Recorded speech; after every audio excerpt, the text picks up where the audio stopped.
সুপ্রভাত বন্ধুরা, তোমরা সবাই কেমন আছো? আশা করি তোমরা অনেক অনেক ভালো আছো। আমিও অনেক ভালো আছি তোমাদের আশীর্বাদে। আজকে আমি ভিডিওটা সকাল থেকেই শুরু করলাম। যদি আমার ভিডিওটা ভালো লাগে তাহলে লাইক, শেয়ার, সাবস্ক্রাইব করে পাশে থাকবেন।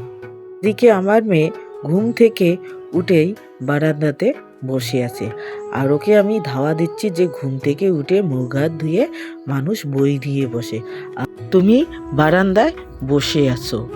মানে কয়দিন একটু বাবার বাড়িতে গিয়েছি, আর সেখানে তো মেয়ে বই নিয়ে যায়নি। অনেক ঘোরাঘুরি করেছে, বই পড়ার চাহিদাটা একটু ওর কমে গেছে। সেজন্য বাড়িতেও এসে আর বই নিয়ে বসতে চায় না। মানে শরীরটা একটু মেয়ের অলস হয়ে গেছে।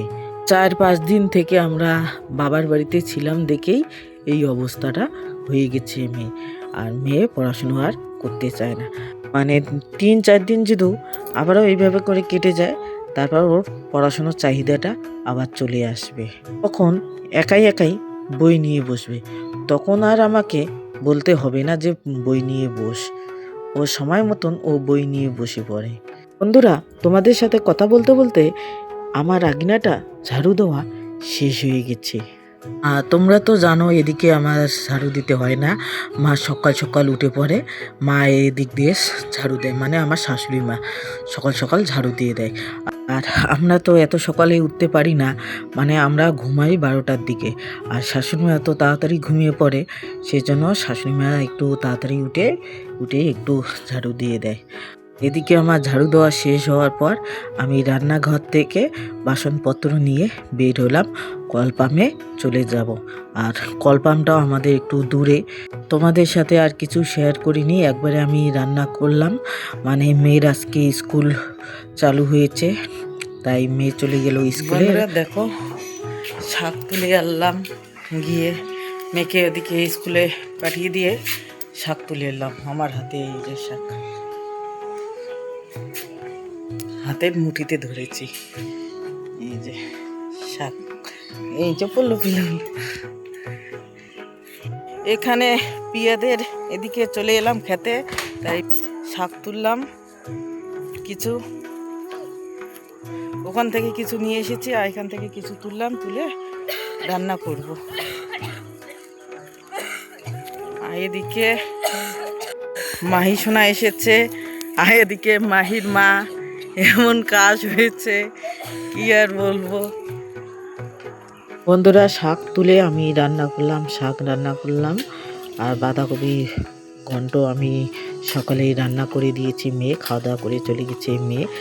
মেয়ে এসেছে, মেয়ে বলে খাবে না, স্কুলে খেয়ে এসেছে মেয়ে ভাত, সেই জন্য আর মেয়ে খাবে না। তাই আমি বসে পড়লাম, গরম গরম শাক দিয়ে আমি খেয়ে নিচ্ছি ভাত। বন্ধুরা, আমি রান্নাঘরে মানে আজকে রুটি ভাজবো, তাই আটা মেখে নিলাম। মেয়ে বলছে রুটি খাবে, তাই তোমাদেরকে দেখাচ্ছি। আটা মাখলাম, এই যে আটা মাখলাম, এবার ভাজবো। দেখি, আটাটা অনেক মাখছি, কিন্তু এত রুটি আমাদেরকে লাগবে না। তো একটা ফোন আসছে, তো জন্য একটু বন্ধ করলাম। বাঁধাকপির তরকারি আছে দুপুরকার, ওই তরকারি দিয়ে রুটি খেয়ে নেব। এখন বাজে 9টা, মেয়ে এখনও পড়াশুনো করতেছে। 8এর ক্লাস গিয়েছে মেয়ে, 8এর ক্লাস থেকে এসে পড়াশুনো করতেছে মেয়ে এখনও নেই রান্নাঘরে, আমি শুধু একাই। আর কালকে মেয়ের প্রাইভেট আছে, তো সেজন্য একটু পড়াশুনো করতেছে। প্রাইভেটে নাকি পরীক্ষা হবে, সেজন্য একটু পড়াশুনো করতেছে মেয়ে। তাহলে রুটি ভাজাতে চলে যাই। যে তাওয়াটা আমি কিনে এনেছি মেলা থেকে, ওই তাওয়াতে আজকে রুটি ভাজবো। আমার ঘরে প্রথম আমি রুটি ভাজবো তাওয়াতে। যখন আমরা আলাদা হয়েছি, মানে আমাদেরকে সেরকম জিনিস দেয়নি, আর আমরা অল্প অল্প করে কিনে এনেছি। মানে যেই জিনিসগুলো আমাদের বেশি দরকার, ওই জিনিসগুলো আমি শুধু কিনে এনেছি।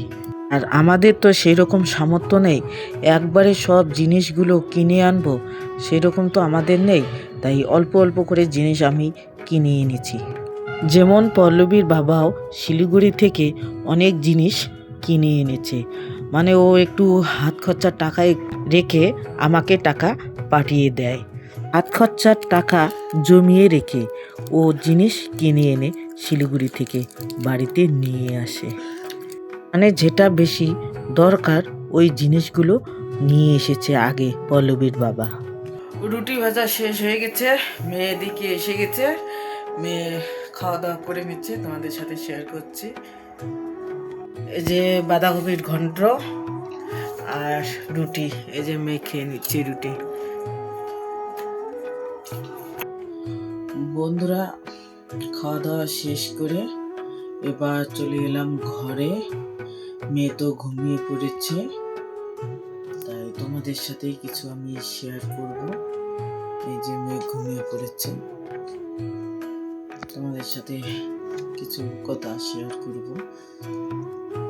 এই যে দেখো, আগে এই যে মেয়ে একটা পরীক্ষা দিয়েছে গত বছর 5-এ, এখন তো মেয়ে 6-এ উঠেছে। 5-এ মেয়ে পরীক্ষা দিয়েছে বিজ্ঞান, মানে এটা বোর্ডের পরীক্ষা, তাই এই বোর্ডের পরীক্ষা দিয়েছে। তাই মেয়ে যে 100-র মধ্যে পরীক্ষা, আর মেয়ে পেয়েছে। একটা ফোন এসেছে, তাই ফোনটাকে তুললাম, তুলে আবার চলে এলাম। এই যে 100-র মধ্যে পরীক্ষা, দেখাচ্ছি। 100-র মধ্যে পরীক্ষা, মেয়ে পেয়েছে, এই যে 100-র মধ্যে মেয়ে পেয়েছে 51। এই যে আর এখানে 100-র মধ্যে পরীক্ষা, 100 পেয়ে 50 পেলেই পাস, আর মেয়ে এখানে 51 পেয়েছে। মেয়ে যে এই পরীক্ষাটা দিয়েছে, আমি কোনো প্রাইভেট নতুন করে আর দেইনি, শুধু একটা প্রাইভেটেই দিয়েছি। সেখানে ও কিছু এগুলো পড়াবে না, তাই আমি প্রাইভেট মাস্টারকে জোর করিনি, শুধু বইটাই নিয়ে এসেছি কিনে, যে বইটার পরীক্ষা দিবে ওই বইটাই শুধু কিনে এনেছি। কিনে এনে নিজের বাড়িতে মানে নিজে ইচ্ছায় পড়ে ও পরীক্ষা দিয়েছে। 100-র মধ্যে পরীক্ষা, ও পেয়েছে 51। তার আগে 5-এ 4-এ বৃত্তি পরীক্ষা দিয়েছে। বৃত্তি পরীক্ষার জন্য আমি 2 মাসের জন্য শুধু প্রাইভেট দিয়েছি। 2 মাসে ও পজিশনে 1st ডিভিশন নিয়েছে, পজিশনে মেয়ে। 2 মাস শুধু প্রাইভেট দিয়েছি, 2 মাসে ও 1st ডিভিশন নিয়েছে, তাই তোমাদের সাথে শেয়ার করলাম। এইটাতেও আমি প্রাইভেট দেই নেই, ও নিজে ইচ্ছায় পড়ে ও পাসটা করেছে, যেমন তেমন হোক পাস করেছে, এটাই আমাদের বড়। আর এটার জন্য কোনো আমি প্রাইভেট দেই নেই মেয়েকে, প্রাইভেট ছাড়াই মেয়ে যে পাস করে নেবে ভাবতে পারিনি। কিনে এনেছি ওই বইটাই পড়ে, এটাই। তাই মেয়ে অনেকটা আমার এগিয়ে যাচ্ছে। তোমরা এইভাবে মেয়েকে আশীর্বাদ করো, যেন মেয়ে আমার এইরকম করে পড়াশুনোতে এগিয়ে যেতে পারে। আর আবার তাই আর ভিডিওটা বেশি বড় করব না, এখানেই শেষ করব।